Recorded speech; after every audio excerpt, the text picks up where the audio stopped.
So let's talk about features a little bit. You mentioned Twitter. How do I know?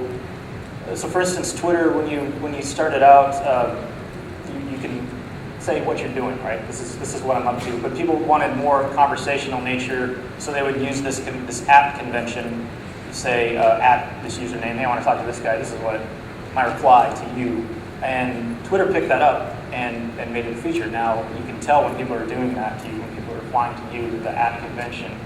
That's a feature that they added based on watching their users use their application and discovering that this is something that they hadn't thought of, and now they're going to support it. So how do I know that that's a very cut and dried, like it's just people are doing that. Let's support it. But how do I know what that tipping point is when I start to listen to my users and add a feature or maybe even remove a feature? What do you think about that, Alan? Well, I don't know that there's a lot of controversy there. I mean, it just seems like if you're going to take that approach of that's your sort of criteria for what you should do, maybe putting something out there, seeing if it succeeds, and if it doesn't succeed, remove it, or see what's already sort of organically happening and encourage that, or sort of make that official. That seems to be an approach that accepts failure, that doesn't try to be very conservative and cautious before doing anything, but that you are willing to experiment and to try things out, or to let a community develop that defines where you're going. So how do I know when?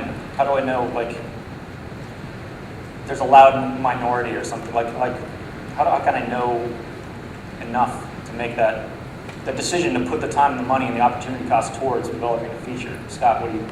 Yeah, I don't think you really do know, and that's kind of the whole point of pushing ahead and taking stuff to market on the earlier side and getting feedback. And listening is an active thing, not a passive thing. So just because you launch something doesn't mean you're really listening and getting feedback. And I know in the past, I can rarely think of things that you wish you had done slower. It's not the way of the world.